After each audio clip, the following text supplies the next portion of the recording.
Terima kasih juga atas kehadirannya Dekan FKG Unpad, Dr. Gigi Arifin yang sudah hadir di sini, adik-adik mahasiswa dari berbagai strata, dari S1, saya lihat S1, S2, S3 lengkap ya, Alhamdulillah.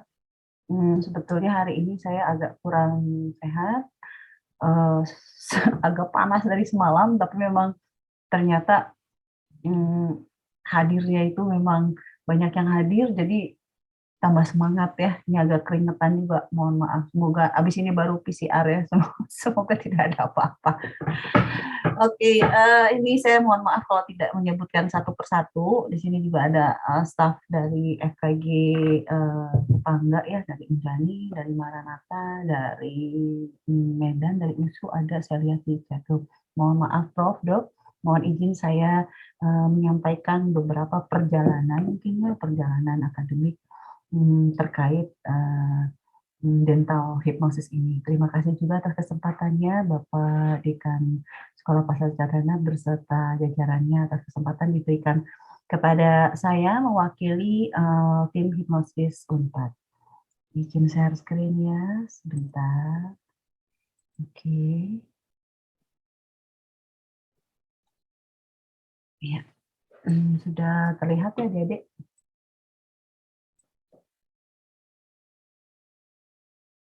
Iya.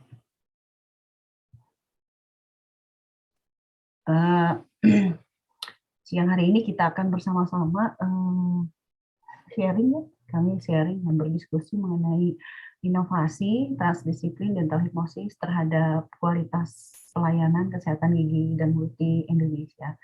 Sekilas mengenai kami, karena mungkin ada yang belum mengenal kami, mohon izin dengan segala kerendahan hati, inilah saya mewakili teman-teman hebat saya, karena di belakangnya ada kami bersama-sama, bukan di belakang, mohon maaf koreksi, kita ada 3 dengan 4 hingga 5 rumpun ilmu.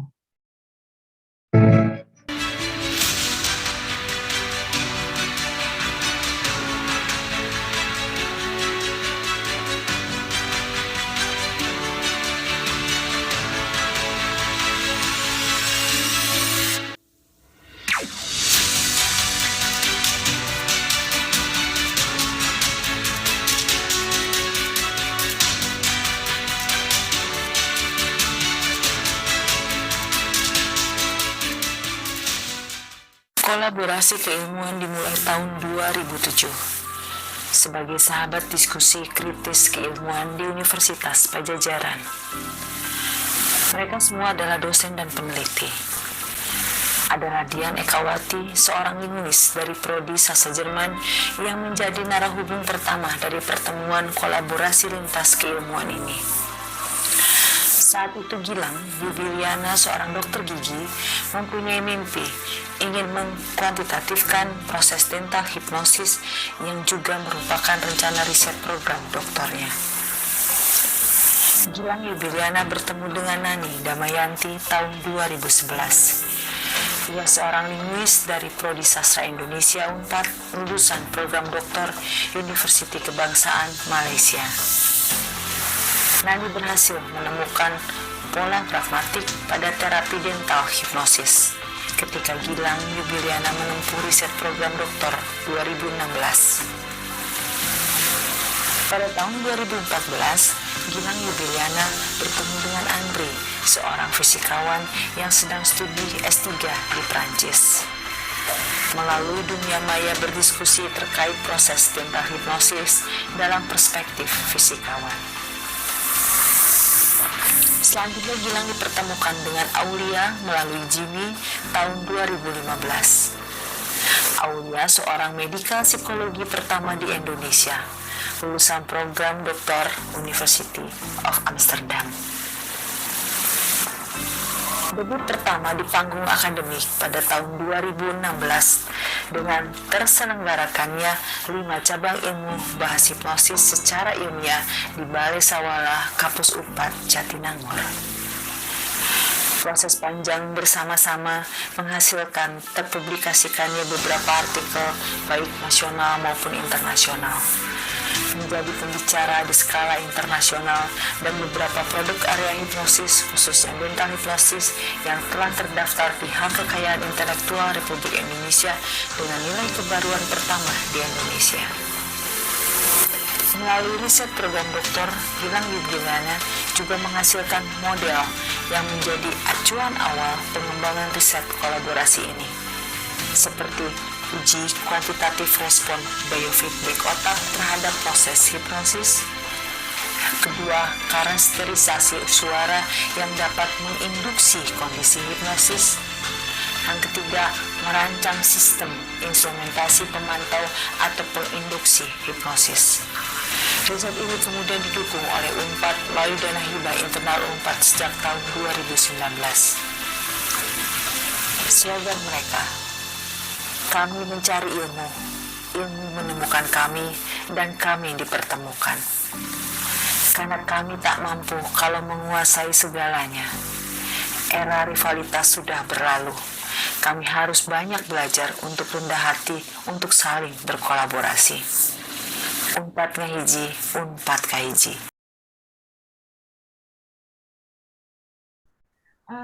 Outline presentasi kita siang hari ini, paparan Gilang lebih menitik beratkan kepada kolaborasi keilmuan untuk dapat menjawab permasalahan dari bidang kedokteran gigi.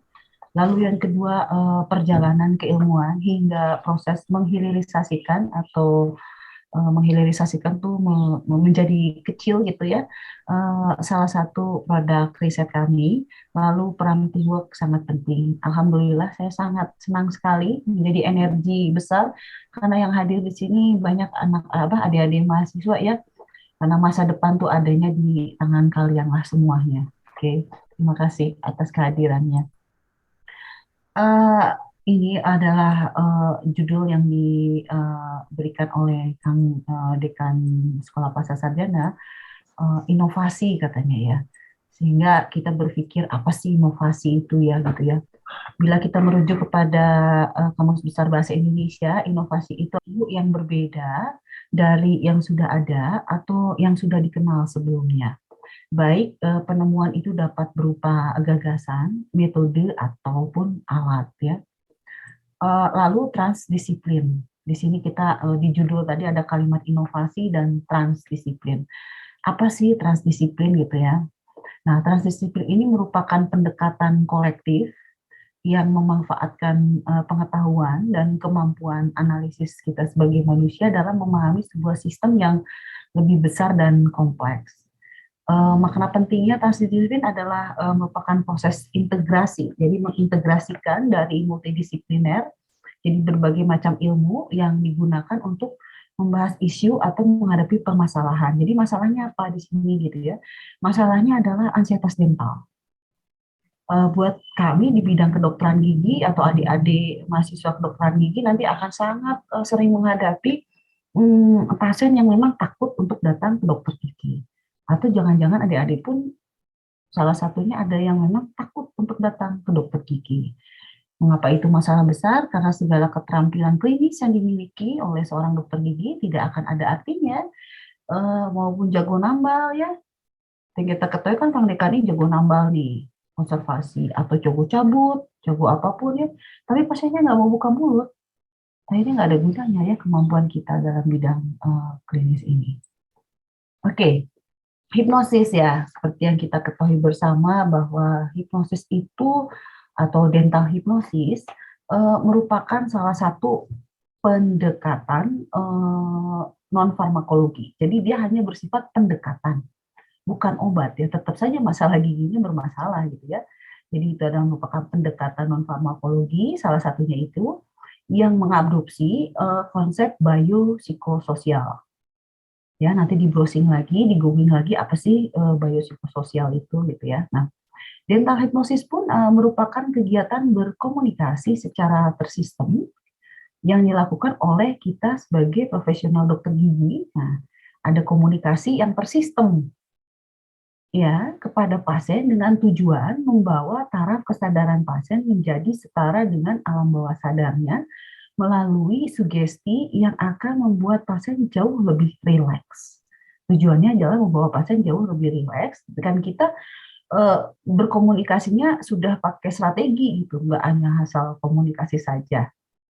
Oke, diharapkan semakin rileks maka ambang toleransi pasien yang mengalami ansietas dental pun akan semakin besar. Nah, si pola komunikasi yang kita berikan dalam dental hipnosis memang menggunakan ada polanya ya, namanya pola fragma stilistika. Nah, si pola fragma stilistika ini punyanya linguistik ya, ada Ibu Dr. Nani Damayanti di sini juga mungkin sudah hadir dari Kaprodi ya, merupakan kajian antardisiplin antara pragmatik dan stilistika. Ini memang pusing ya, sama. Saya juga pusing waktu itu, waktu pertama kali mengenal ini.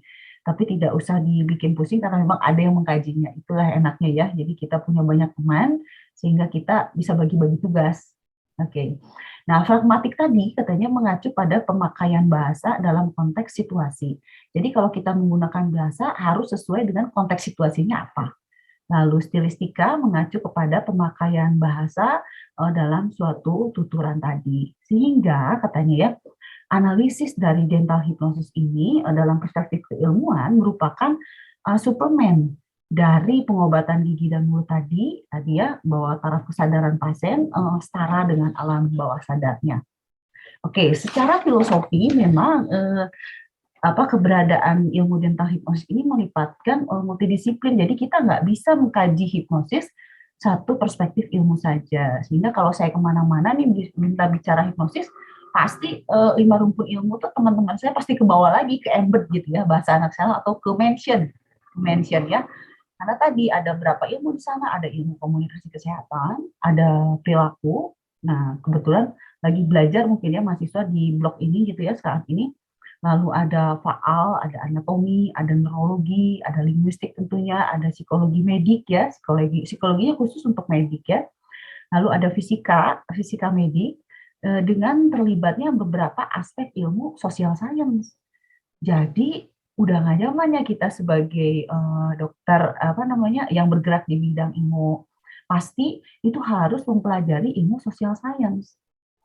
Ya, ilmu social science ini sejalan dengan konsep biopsikososial George Angel yang sejatinya katanya ya, objek dokter gigi itu adalah kan manusia dan manusia itu adalah makhluk sosial. Memang kita ini ya termasuk saya ya agak kurang dibekali banyak ilmu sosial science tadi ya. Oke, jadi dental hipnosis ini apa gitu ya? Ini kata Erikson ya, is the way to communicate the idea. Ya isinya komunikasi juga, cuman komunikasi ini ya tadi kita punya sistem, punya strategi ya, tidak hanya asal berkomunikasi saja. Sangat penting sekali ya. Oke, ini nih adik-adik mahasiswa dan Bapak Ibu sejawat semua, ini adalah masalah buat kami di bidang kedokteran gigi adalah ansietas dental. Ini sering sekali menjadi momok di bidang kami ini karena tadi segala keahlian kami sebagai bidang kedokteran gigi, jago nambal, jago nyambut, ini nggak akan ada artinya bila pasiennya nggak mau buka mulut gitu.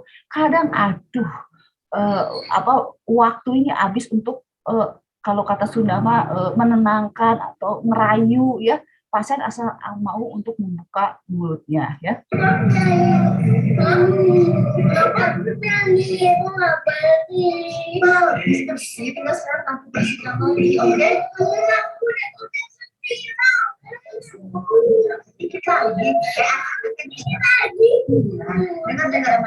Nanti disebut mama kamar nanti.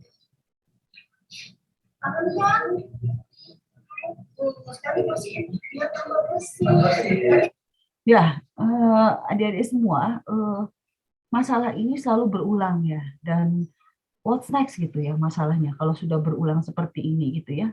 Akhirnya kita juga harus mencari solusi. Solusi itu didapatkan dari tadi ya, kita berdiskusi melalui lintas keilmuan. Karena ketakutan dalam bidang kedokteran gigi atau ansietas dental ini akan sangat menyulitkan kita sebagai dokter gigi, juga akan memberikan dampak jangka panjang tentunya kepada pasien ya. Karena gigi yang sakit tadi bila tidak tuntas ditangani seperti tayangan yang tadi ini, akan mengganggu perawatan yang akan diberikan dan kecenderungan pasien untuk menghindari perawatan, lalu tidak terkontrolnya kesehatan gigi dan mulut ya.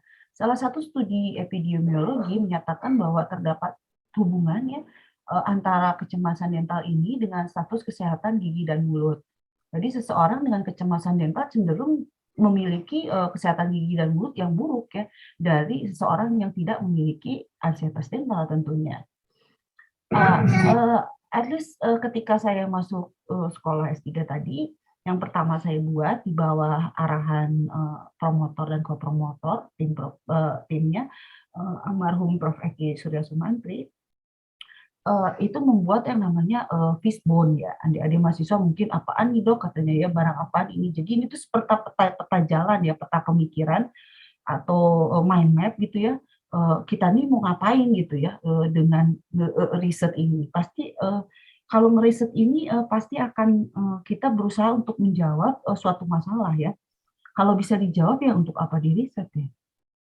Saya juga sama ya, ketika awal-awal saya S2-nya saya adalah lebih mendalami ilmu perilaku ya. S3 saya langsung perilakunya how to apply the behavior pada pasien di ruang praktek tentunya melalui pendekatan biopsikososial tadi. Jadi ketika akan meriset, kalau memang kita sudah bisa tebak hasilnya, buat apa diriset, kata kopromotor saya dulu, itu almarhum Prof. Eki. Lalu apa yang harus saya kerjakan gitu dengan pikiran yang begitu banyak di pikiran saya waktu itu, akhirnya saya harus membuat yang namanya fishbone ini. Nah, dari masalah, lalu metode, lalu kita mengkaitkan dengan berbagai macam teori. Ini ujungnya ini di prototipe virtual reality untuk menangani ansietas dental, ini ujungnya. Apa virtual reality nanti kita bahas di beberapa slide ke depan. Nah, masalahnya adalah pasti ansietas dental, lalu di situ ada faktor komunikasi dokter gigi dan pasien. Ini datanya sudah banyak ya. Ada yang bilang dokter gigi dalam hal ini nggak bisa bicara lah gitu ya.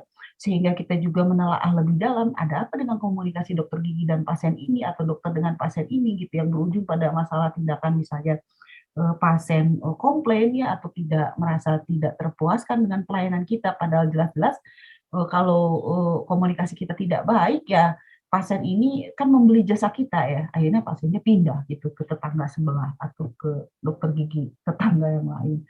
Lalu kita pun perlu metode untuk mengkaji ini, metodenya ada kuantitatif maupun kualitatif dan mix metode ya. Nah, ada dasar-dasar teori yang harus dikaji di arana ini. Salah satunya tadi ada linguistik, ada komunikasi medik, ada psikologi kesehatan, sehingga ada fisika medik karena ujungnya nanti di alat dan informatika ya. Informatika. Di Unpad sendiri sudah ada prodi atau fakultas informatika ini. Oke, ketika riset S3, riset ini bergerak di 2 fase. Jadi fase pertama kita menyiapkan tools-tools yang akan kita pakai. Jadi risetnya kan ingin membandingkan pasien yang dihipnosis dengan pasien yang disedasi inhalasi sadar, lebih efektif mana sih menurunkan ansietas dental gitu. Nah, si ansietas dental tadi diukur melalui air liur ya dengan kortisol. Nah, jadi ini adalah fase yang pertama, kita siapkan dulu, lalu kita melakukan kalibrasi, saya dan yang satu lagi, dokter gigi dengan kemampuan mental hipnosis. Mengapa gitu? Karena yang harus melakukan intervensi ini bukan hanya saya. Jadi dalam riset itu ada sebuah prinsip yang namanya prinsip saintifik ya, yaitu harus repeatable. Artinya kalau misalnya saya melakukan hipnosis pada pasien, ternyata pasien itu turun ansietasnya dengan biomarker, dokter gigi yang lain pun harus sama. Misalnya di sini dokter Anggra pun harus sama. Melakukan hal yang sama harus sama gitu. Nggak boleh beda-beda. Kalau beda kenapa? Kalau beda ya itu tidak scientific based, tidak ilmiah. Artinya itu kan efek gilang gitu. Nah, sehingga untuk menyiapkan ini kita menyiapkan modul, lalu divalidasi ya, lalu skripnya tadi ditelaah oleh pakar imunolinguistik gitu ya. Ternyata kalimat itu punya sistem. Ternyata. Lalu untuk mengukur kecemasan pun kita pakai 2, ada yang alat dengan kuesioner, lalu dengan air liur tadi. Nah, setelah itu penyebab ansietas dental salah satunya pun adalah ruangan ya. Beberapa macam literatur mengatakan atau riset terdahulu bahwa pencetus ansietas dental salah satunya adalah ruangan, dan kita akan melakukannya di special dental care di Rumah Sakit Gigi dan Mulut. Di FKG Unpad ada Rumah Sakit Gigi dan Mulut khusus untuk special dental care. Sampai rekondisi ruangan. Nanti kita di tayangan slide berikutnya akan disampaikan. Jadi ruangan itu menjadi standar ruangan dental hiposis room. Kenapa? Karena kita ingin melihat efektivitas atau efek dari hiposis tadi. Akibatnya si ruangannya pun harus dieliminir atau distandarisasi. Ya, jadi tidak boleh jadi si ruangannya pakai ruangan biasa saja, takutnya nanti pencetus ansietas dental nanti datangnya dari ruangan tersebut. Oke. Nah, setelah itu fase kedua kita ambil tuh air liurnya sebelum dan sesudah. Yang satu grup kita lakukan dental hipnosis dengan saya dan satu lagi sejawat, lalu satu lagi dengan sedasi inhalasi sadar, lalu kita lakukan pengukuran di akhir dan diukurlah kualitas hidupnya. Memang pada hasilnya, ini adalah teknik kanonisasi untuk membuat bahwa bagian dari scientific base tadi. Nah, ini saya bilang yang tadi ya, kondisi ruangan intervensi sebelum dan sesudah. Ini yang sebelumnya adalah memang standarnya seperti ini ya. Nah, ini bisa diadopsi juga oleh adik-adik ya, adik-adik mahasiswa dan Bapak Ibu sejawat, bahwa yang menyebabkan ansietas dental itu bukan hanya bad manner dari, maaf ya, kayak front office kita atau dokter giginya tidak bisa berbicara. Salah satunya adalah ruangan kita juga gitu ya. Dari warna dindingnya ya. Biasanya harusnya warnanya broken white atau warna kayu itu lebih menenangkan. Lalu menempelkan beberapa speaker. Kita menempelkan speaker ada 4 untuk membawa pasien lebih cepat rileks ke alam bawah sadarnya. Tapi menyimpan speaker pun ternyata ada pattern-nya, ada caranya, ada polanya ya. Ya asal menyimpan speaker ternyata. Bila ada yang mau nanti membaca artikelnya, kajian scientific base-nya ada di saya ya, dengan senang hati akan saya berikan. Jadi penempatan speaker, lalu monitor buat visa spiral, atau ketika menghipnosis kan sudah menggunakan visa spiral untuk membawa pasien ke alam bawah sadar agar lebih cepat ya. Ini sangat signifikan perbedaannya. Termasuk lalu lintas alat ya. Kalau di bidang kedokteran gigi ini disebut dengan ergonomic system ya. Jadi si lalu lintas alat-alat kita itu bukan di depan tapi lebih di belakang pasiennya. Oke. Ya. Nah, ternyata hasil risetnya setelah publish di jurnal dental hipnosis komunika, jadi kami memberikan namanya komunika hipnodontik yang sudah ditemukan polanya oleh Bu Nani dari dosen linguistik, dapat memang menurunkan kecemasan pada pasien. Oke. Nah, tadi ya komunikasi salah satunya. Ternyata seiring perjalanan komunikasi kita pun ada sesuatu yang memang bukan salah ya. Mungkin selama ini kita tidak aware, tidak peduli dengan hal-hal yang seperti ini. Jadi dianggapnya kemampuan komunikasi itu bisa gitu ya. Namun kesalahan yang kita ulangi berkali-kali itu akan menjadi tetap salah di akhir masa pengabdian kita sebagai dokter gigi. Nah, ternyata di dimensi di internasional itu sudah ada yang namanya komunikasi itu dapat diajarkan dan dapat dipelajari. Nah, di internasional mengadopsi Gallery Cambridge Guide ya, kita juga mengadopsi ini, namun dilakukanlah scientific base-nya. Kita mengadopsi sebagian dari ini, lalu kita sesuaikan, dan ini pun melakukannya dengan kolaborasi keilmuan. Ini dilakukan 2016. Karena proses dental hipnosis ini, awal depannya itu kalau ada alat ukurnya, awalnya itu tetap komunikasi. Jadi kalau tidak bisa melakukan komunikasi adalah mustahil bisa melakukan proses hipnosis. Ya.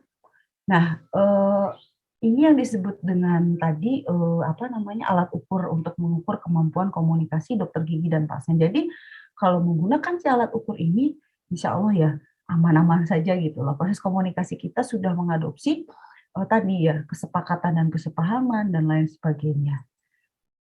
Berikutnya adalah mengawinkan, memergerkan menjadi satu si alat komunikasi tadi dengan kemampuan untuk melakukan proses dental hipnosis. Jadi kemampuan dental hipnosis itu atas itu tetap komunikasi. untuk membuat ini, kita pun melakukan kolaborasi dengan Pak Aulia dan Bang Jimmy dari psikologi.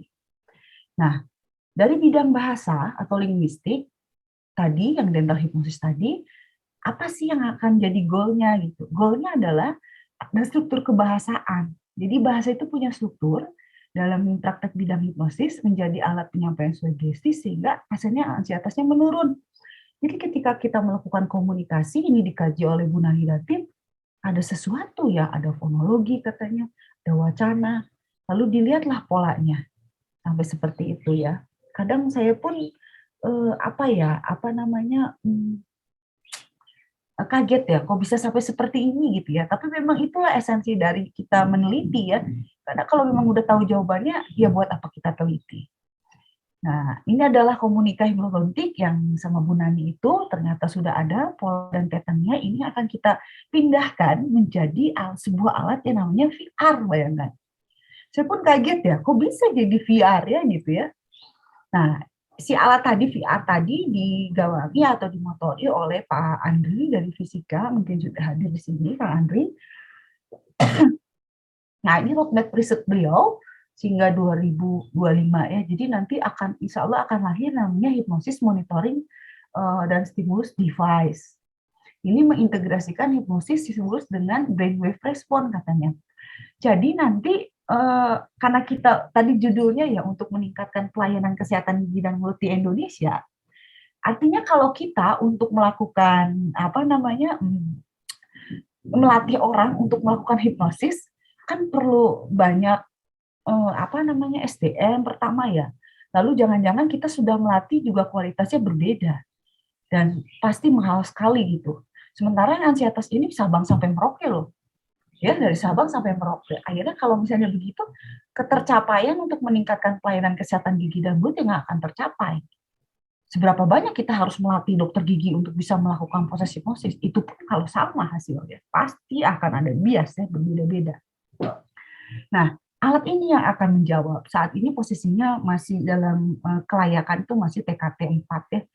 Jadi semoga ke depannya ansietas tuh yang ada ansietas tinggal pakai alat ini dia sudah bisa rileks gitu loh. Nah, ini adalah rancangan gawai perangkat memantau dental hipnosis tadi ya. Ini kita kerja bersama-sama mahasiswa Kang Andri, Kang Andri dari fisika ini serta S2 kalau nggak salah untuk membuat dari S1 dan S2 untuk merancang gawai pemantau dental hipnosis ini. Jadi di sini tuh di satu alat ini ada berbagai macam ilmu tentunya. Nah, sebentar ya, kita lihat waktu itu sudah resmi rilis, kita sudah ada barangnya, sudah ada wujudnya. Kalau dulu kan belum ada wujudnya gitu ya, kadang kalau mau berbicara juga nggak terbayang ya. Nah, ini kurang lebih begini. Gara-gara Nia kali. Betul banget, gitu. Berarti saya yang di beneran bukan yang di Bekasi studio itu kan cuma kan kata-katanya doang, tapi ya ini kalau nggak salah sekitar belum lama sih kita melakukan ini 17 minggu yang lalu ya. Jadi alatnya udah ada wujudnya ini. Sudah ada wujudnya ya. Saya pun kaget gitu ya.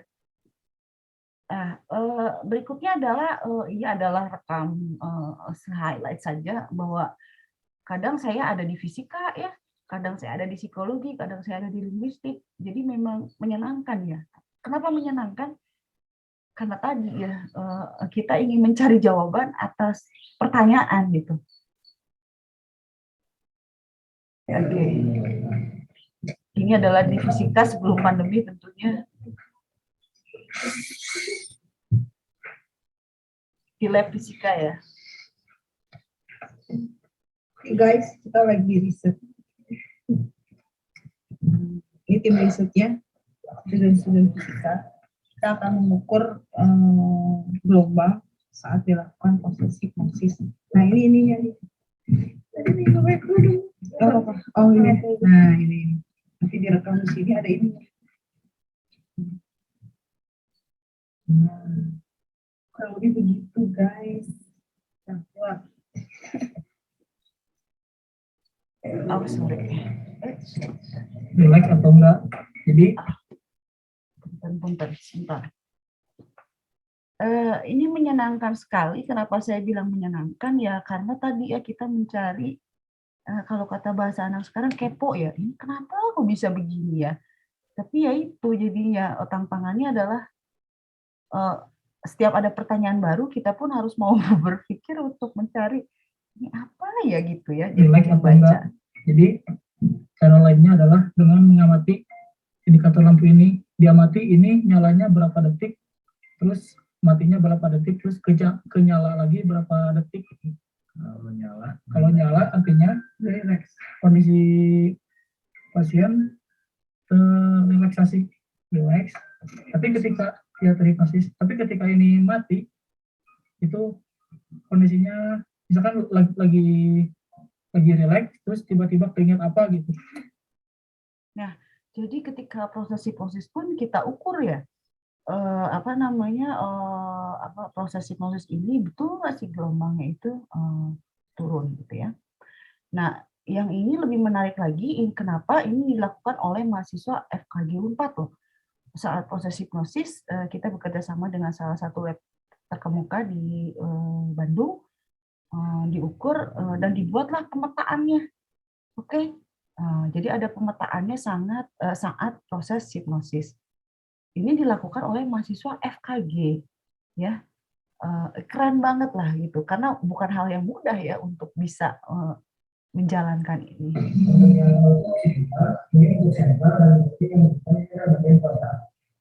Pada bagian kota ini terlihat bahwa di sini frekuensinya frekuensinya tidak muncul signifikan, sedangkan pada bagian belakang atau pada bagian paleta itu paling banyak signifikan buat jadi P3 dan P4. Dimana pada simulasi P3 ini P3 muncul 18 kali ya. Jadi tujuannya untuk melihat pemetaan dari aktivitas gelombang otak. Nah, Bapak Ibu sejawat yang sudah hadir dan adik-adik mahasiswa, bisa dibayangkan dari kerumitan ini kita akan berpindah di satu alat tadi ya, device tadi atau virtual reality tadi. Jadi bismillah semoga kedepannya pasien yang ansietas tadi cukup dipakaikan VR, dikasih duduk, itu mimpinya ya, karena kita semua bermulainya dari mimpi, langsung relax gitu. Oke, memang bukan hal yang, bukan hal yang mudah ya, tapi saya juga bukan terlalu percaya diri karena memang saya nggak sendiri ya, kita punya 5 teman juga yang satu mindset, satu frekuensi. Pekerjaan selanjutnya adalah meningkatkan TKT hasil penelitian kita sehingga dapat memenuhi kriteria tadi ya, fabrikasi, pemasaran, juga memenuhi standar kelayakan kesehatan dan keselamatan. Karena kan rencananya akan dibuat banyak gitu nanti. Nah, agar hasil penelitian ini dapat tersampaikan tentunya kepada masyarakat umum, maka diperlukan persiapan tambahan seperti studi pemasaran, ya, studi kelayakan. Nah, sehingga diperlukanlah mitra industri atau untuk membantu semua langkah manufaktur dan pemasaran. Kalau di kita dikenal dengan ada situsnya namanya Kedai Reka ya, atau Matching Fund. Jadi nanti ada satu situs yang punya Indonesia ini untuk menggabungkan antara kita sebagai inovator untuk bertemu dengan industri gitulah, kurang lebih begitu.